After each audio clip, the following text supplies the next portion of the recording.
raadubbatonna kanarraa raajee qo'atillee yeroo mana galte yeroo sittole yooni hojjinaa sa'i eekee fa'aa hojjinaa sa'i amma nattola mana galee jira irraa dubbanne fituu dandeenya jedhiiti haasa'e yooni akka yaada kiyyaatu. Okay, raajee maasuma kana yaadi kun. Guys, personally bakka dubbii kana asumatti ganaa irra deebi'amee dubbatamee midhaan ifammaan irra darba. Daqiiqaa tokko dabalataa otoo naa kennitanii hundumti keessan kan irratti walii galtu. Dhaggeeffadhaa. Yeroo tokko eekee maal rakkoo qaba otoon haasa'e eekee otoon haasa'e maal rakkoo qabaa dhoogu. Haala miidhagina keessa furmaata kennuu danda'an warra furmaata kenneen fixaani eekee ani furmaata kenneen fixa. Bareeda. Furmaata kenneen fixa waan jiru isinitti mufi. Achiin booda edda kun hunduu darbee kaleessa galeen ijoolleen keenya maqaa kootiin nama arrabsitan isaan jedheeni. Eddan isaa jedhee hunduma isaanii maalan jedhe seeti. Rabbi jaalala uummataa naa kenneera. Lola dhuunfaafis inaaffaafis warri na arrabsitan gaafa anaan arrabsitan uummata kana faana waliin buutu argitaniittu achiin booda ajandaa guddaa ta'a. Nama na arrabsinaa anas hin arrabsinaan jedhe. Lameedha. Solan miseejiillee hin gaddeeroon itti ergu jechuudha. Haadhoo koo ani namanillee baay'ee si kabaju. Guyyaa tokkollee dhufee koomantiidhaan Solan ati bara haadhoo kootiin sin jedhee. Nama bakka teesseetti dhufee si kabaju. Magaala kana keessattillee bakka deeme hundatti gaafa maqaan isaa dhaamu naman falmuuf. Maaluman si godhe haadhoo koo. Maaluman si godhe haadhoo koon jedheenii miseeji. Achiin booda dhiifama naan jedhe. Anaaf parsanaalii dogoggora waan hin taaneef waan beekaa intentionally godhameera jedhee waan hin amanneef nan dhiise. Bulookii isaan goone maalis isaan goone. Har'as waan inni dubbate argitanittu. Ilaa waan tokko naa beekaa. Ani isa faanas mucattii sana faanas rakkoo tokko hin qabu. Kanan ajandaa kana kaase tokko waa'ee maatii koo obboleettii isaa argatee argachuu baatee minaamin hin jedhamu kun. Kun sirrii miti. Maatii kooti. Lubbuu koo naa kennuu naa wayya. Seenaa waan hin qabuuf ማለት ነው.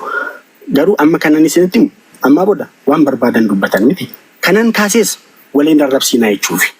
They choose waan barbaadan amma fakkeenyaaf ani isaaniif kara deemtuudha. Kun bar mirga isaaniiti. ምንም ችግር የለም. Ani kanan kaaseef ammas deebiseen isinitti hima. Ilaa har'as viidiyoon hojjetee beekeera. Ani baay'ee rakkoo koo eddan rakkoo koo baadhee eddan rakkoo koo moo'ee dhaloonni boor dhufu rakkoo koo irraa waa akka baratuuf dubbadhe. Namoonni rakkoo ani keessa jiran keessa jiraachuu mala jedheen isaaniif barumsa akka ta'u waa'ee rakkoo koo dubbadhe malee rakkoo kootiin maallaqatti argachuuf miti. Namoonni rakkoo baay'ee qaban jiru. Isaan rakkoo isaanii himatanii beekamtiis maalis itti argatan.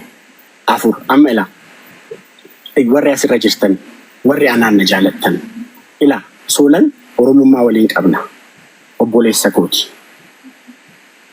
Anaaf jettanii isa narrabsinaa ani isa biraa fixadhe.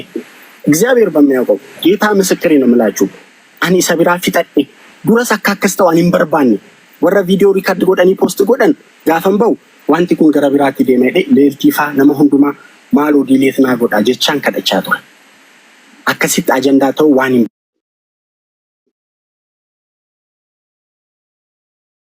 barbaadu. Kana laa kuni araara. Argitanii kuni araara. Solan dhiifamanaan jedheera. Dhiifamanaan jedheera. Fixneerra bakka. Kanan isinitti immoo dubbadhee kanan isinitti immoo fan dhufe baay'een isin jaalladha baay'een isin kabaja hunduma dhugaa rabbi kabaja keessanii fan dhufe baay'ee kabaja keessanii fan dhufe sagantaarraa jechuudha otoo silkiin koo chaarjii dhufu eekeen sitti meera deddeebise diroomaan illee naa bilbile kanaafan dhufe amma wada hundumti keessan eengaddas isinitti meera kaleessas isinitti meera anaaf Solan gidduu wanti biraan jiru baay'ee bayeetu na salphituutu dogoggora malee bara. Anaan akka kara deemtuutti na yaaduunsaa mirga isaatii kun. Argitanii dura akka obboleessa tokkottan. Raache waan inni afaan kun baay'ee naasee. Ati amma ba'uuf deemtaa. Yeroo tokko Solan yeroo tokko amma maal seete Solan.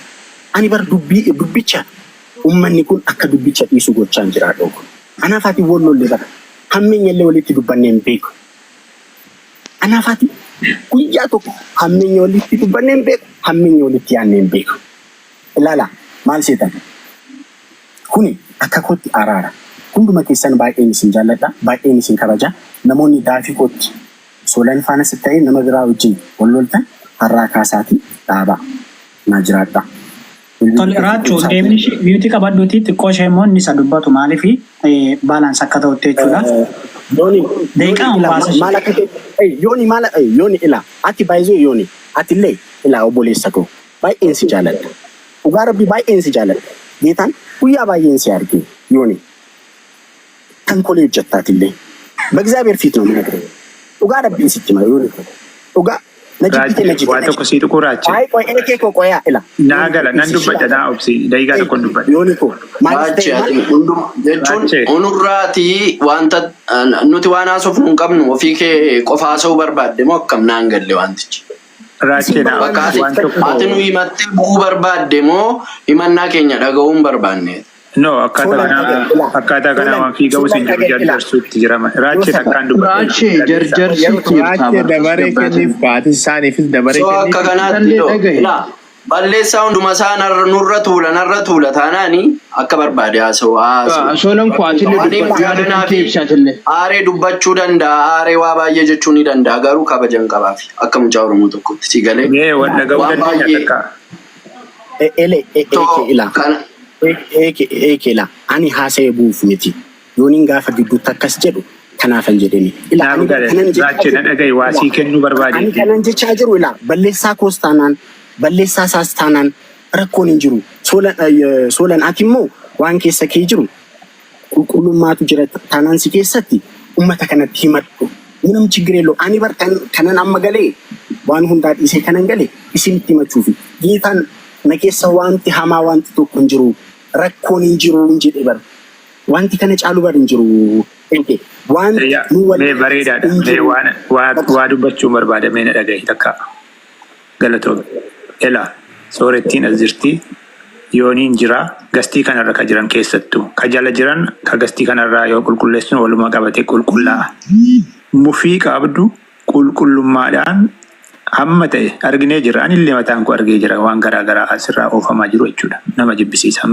ከነራ ከከየ ከወልት ሲፊዱ ሙርቴስኒ ከናፍ ሙፊቅ አብዱ ቁልቁሉማዳን ዮኒ ደበለቴ ካሲቱን ኢሳቦ ደሞ ቁልቁሉማዳን ኢፈመ ሲጋፈቱ ገመሳኒቲን ስሞ ያደ ቀብስታን ጨራላ ዱፊቱን የሮከሲ ቁሰና ዮሞ የሮን ገርመሌ ሲዳንገ ሰታይ sagantaa qabachuu dandeenya beellamachuu dandeenya saabodde bal'inaan keessa galle qulqullummaadhaan ka garaa tokkoon walitti deebitanii barbaanna waan ta'eef jechuudha siif galaami ila eekeko ani baay'ee gidduutti amma chaarjiin yoona jalaa fite yoon ba'e dhugaa rabbii indaatti qayyamu beellamnu dhagay ka eekeko dhagay ila dhagay ani baay'ee ani ila mufinillee guyyaa biraa so bakka Raachi ati balleessaan qabdu amma balleessaa saantu qaba jechaa jirta miti balleessaan qabduumi ija balleessaan qabneef immoo waan kee dubbatattee jirta so nuti illee dubbanneetu yoo ani kamute hiikatti goona si gale yoo immoo hiikan qabute immoo rakkoo tokko iyyuu hin qabu ani hammeenya sirraa qabu tokko sin qabu waa'ee hawwii illee viidiyoon ani dubbadhe viidiyoo isheenis dubbatte hawwii maqaa hawwii dhaamee viidiyoon dubbatame jira taanaan akkuma kana dura viidiyoon gadi ba'e haa dhufu maqaa tokko si galee gaafa hawwii argamtu gaafa hawwii ani Solan ela Raachi takkana dhage please takkana situna dhagaan jiru bare eeke si dhaga'uu jira takkana obsina araara buusuufteessan miti eeke Raachi tasgabbaa'iitu haalatti jirtu biizii jirta nanu badda yeroo bal'aatti kennineetu waan dubbatamu sana wayya dhimmichi dhimma nama lamaa miti kanatti beeku qabdu dhimma hawaasatti ceetu kan si jaalatan gama kan Solan jaalatan akkaataa kanaan nummoo warri sagalee uummataa ta'an warri uummata nu hiriiruun qabaanne akka eekeefa gidduutti waan nama jibbisiisu kana jibbineetiniin nu dhaabbadhaa sirriin jirtan siniin jechuu jirra kanaaf immoo yeroo bal'aa kennineetuun qulqullummaadhaan viidiyoo baataniitiin numaayyuu kan qulqullaa'uu qabu waan kun yeroo kam sii mijataa beellamachuu nu wayyi sanyii maal jetta kanarratti kana wayya beetta kana wayya beellama qabachuu malee biiraan akkaataa kanaan wanti garuu Solanis Raachinis namoota dhaabadhaadha waa'ee keenyaaf waliin rabsiinaa jedhanii erguma gabaabduu dabarsanii sana ala yeroo qabannee seeraan yooniin isin jira baga himate Raachini hundumayyuu teenyee fixuu wayya akkasi. Amma kan gama keessa raacheen dubbateera soolanis gama keerraa warra jiran warra duulanii waan tattattaan dalaguu jiran dhaabbadhaa bakka jirtanitti yoo dhugumaan na jaalatte ka jedhu dhaamii fi saabooda nu walitti deebineetu kan keessan qulqullaa'aa jechuudha saabooddee. Amma maaltu jira hundumti keessanuu baalaansii akka ta'uuf yoo carraanaa kennitanii baalaansii akka ta'uuf soolanis akka baalaansii ta'uuf raachuun amma tokko dubbateera soolanis dubbachuudhaaf immoo yeroon gahaa ijaan qabneefu riiskii jawaalee goonu ammasitti garuu raachuun amma tokko dubbateera atis soolanii warra jala jiru warra ijoollee asirraa warra rabsaa ooltu warra suura namaa gadi garagalchu tasgabbaa jedheen obboleessa kiyya. Hundumtu Oromoodha. Namni mana tokko ijaaru citaa waliin saamu jedhanii kanaafuu please warra jala jiranii ijoolleedhaan tasgabbaa jedhanii nama maqaa lachuun deemuuni kanuma isin jedha obboleessa koo ulfaadha. Ayyee galatoma hundi keessanuu warra jirtan ulfaadha. Ani waan dubbachuu qabu tokko namni uummata Oromoo kana yookaanis nama personal nama dhuunfaa inni walitti buusu warra TikTokii kana waraabee jecha hamoo eddee gaarii dhiisanii daddabarsanii viidiyoo isaanii TikTokii isaanii guddifachuuf jiranii tokko badii guddaa kan qaban isaanii. Inni lammataa raachuu irratti teenyaa haasofneerra akkuma viidiyoon bahe teenyaa haasofnee jira. Inni haasofnee raachuu jibbaaf raachuu jibbinee yookaanis akka raachuun baduuf miti kan nuti haasofne. Ani har'as booris irra deebi'ee kan dubbadhu raachee ijoollee Oromoof itti qabadhu ijoollee Oromoo guddisii. Ijoollee Oromoo taalentii qaban baay'eetu jiru mana keetti argisiisi. Ijoollee masaba sanaa faana qofa haasa'an ooliini jedhee haasa'eera. Waan jiru haqa jiru kun haasa'een jira. Isa gochuu dhiisuu mirga isaati. Sinii galee garuu wanta ani hin jenne si galee wanta afaan kooti hamaan hin baane. Taa'ee bakka sanatti argamee miira keessa gallee isheen haasofteetti eeyyaa haasofteetti waan haasofame immoo viidiyoo argitanii jirtan. Achitti argamuu keenya isheen sana haasa'uunsaa badii keenya raachee dhiifama obboleessa koo balleesseen jira ani siif kabajan qaba ani siinii akka mucaa Oromoo tokkoottiin si ilaala baay'een si kabaja jedhee irra deddeebi'ee itti himee jira jechuudha miiseejiidhaan keessaa garuu raacheen sana hundumaarra darbee dhiifama koo fudhachuu didee maal godhee miidiyaa irratti ba'e jechuudha. Miidiyaa irratti ba'ee sana hundumaa yennanni waraabu yennanni haasa'u ijoollee waraabdee amma sedduma hamaa isaa waraabdee naa erguutti ka'anii ani irree miira keessa galee waan jiru tokko jedheen jira jechuudha. Sii galee. Innaa akkasitti dhalli nama yennaa nama haasuuf